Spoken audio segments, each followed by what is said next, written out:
Imagina que você acha um celular perdido, desbloqueado, tela rachada, jogado na rua. E aí você pega. Só que aí te contam que esse aparelho está ligado a uma série de mortes misteriosas e que as pistas do que aconteceu estão ali dentro.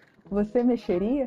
A proposta da série Não Mexa Neste Celular e Não Mexa Nesse Arquivo é essa.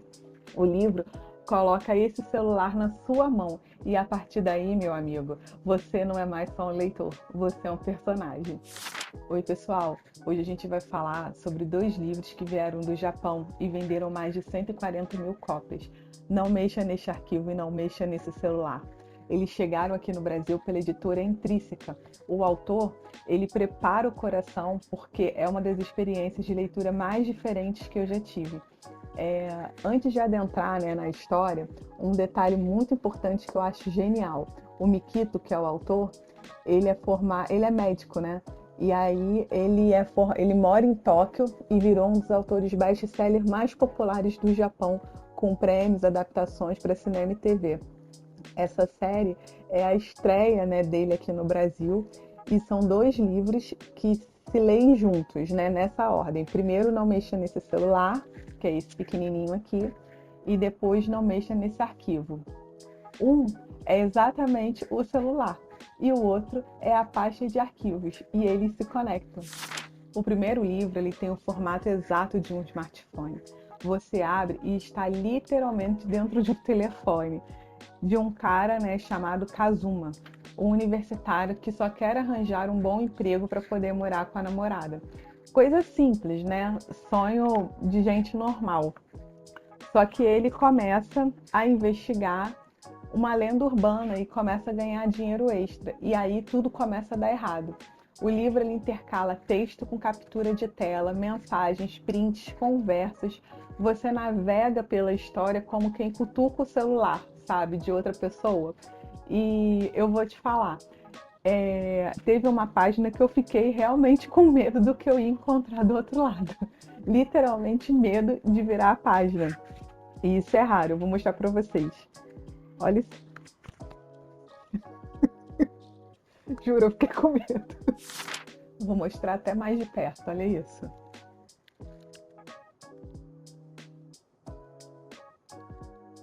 Imagina tu tá lendo isso aqui à noite, era o que eu tava fazendo, tava lendo à noite deitada na cama. Juro, eu fiquei com muito medo.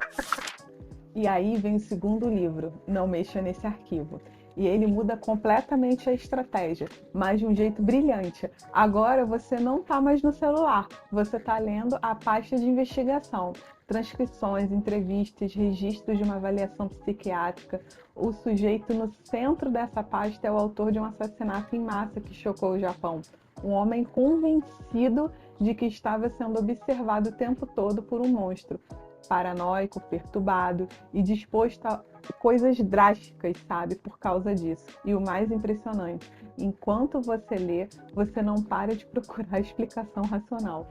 A construção é tão convincente que você simplesmente aceita a lenda como se fosse de verdade. E aí você para perguntar, né? Isso é real?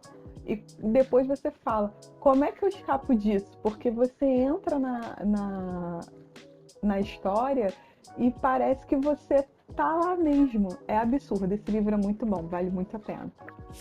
Prometo que sem spoiler, sem estragar nada para vocês.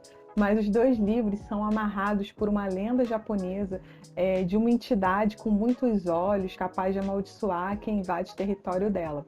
E o segundo livro visita eventos parecidos com o do primeiro, mas por um ângulo totalmente novo. É como assistir ao mesmo pesadelo de duas janelas diferentes. E quando você fecha os olhos, aí sim, plantas baixas, reportagens, fotos, documentos, tudo que parecia solto começa a se encaixar. E a verdade se monta na sua cabeça. Eu terminei e eu fiquei um tempo só olhando para a parede, juntando as peças, porque é muito bom, é muito bom. Agora, o que faz esses livros funcionarem tão bem além do susto? É o medo que eles escolhem cutucar. Não é um fantasma de castelo, né, que a gente está acostumado.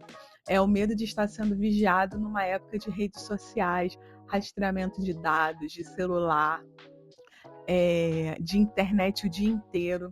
Ele pega na ansiedade moderna e transforma ela em terror. O celular que te dá segurança é o mesmo, exatamente o mesmo que te vigia. Essa dobra é o coração da série. E é por isso que o autor te avisa, depois de ler, você não vai olhar para o seu telefone do mesmo jeito. E realmente é verdade. E para quem eu recomendo esse livro? Então, eu recomendo essa série para os fãs de terror psicológico e de suspense, que preferem clima de tensão, a sangue jorrando. Quem adora formatos diferentes, tipo livro-objeto, experiência imersiva, quem curte lenda urbana, japonesa e aquele terror que fica na sua cabeça depois. Mas aviso importante, tá? Se você é muito sensível, o segundo livro fala de assassinato em massa, avaliação psiquiátrica, suicídio dentro da lenda. Então, assim, é um conteúdo que ele é um pouco forte. E se você é do tipo de pessoa que precisa de todas as pontas amarradas, com explicação lógica no fim, esse terror japonês ele pode te deixar com aquela ambiguidade proposital, que para mim é qualidade, mas nem todo mundo curte.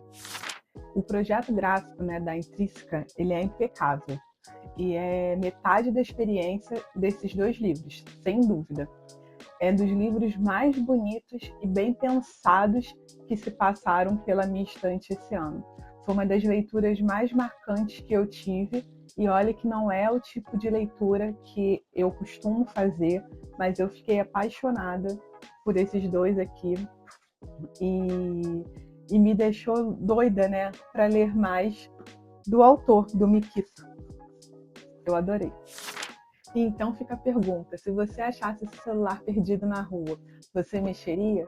Me conta nos comentários se você mexeria ou se você sairia correndo. Qual o terror mais assustador que você já leu? Bota aqui embaixo que eu quero a sua indicação. Se você gosta desse tipo de resenha, deixa um like e se inscreve aqui no canal. Beijos, até a próxima!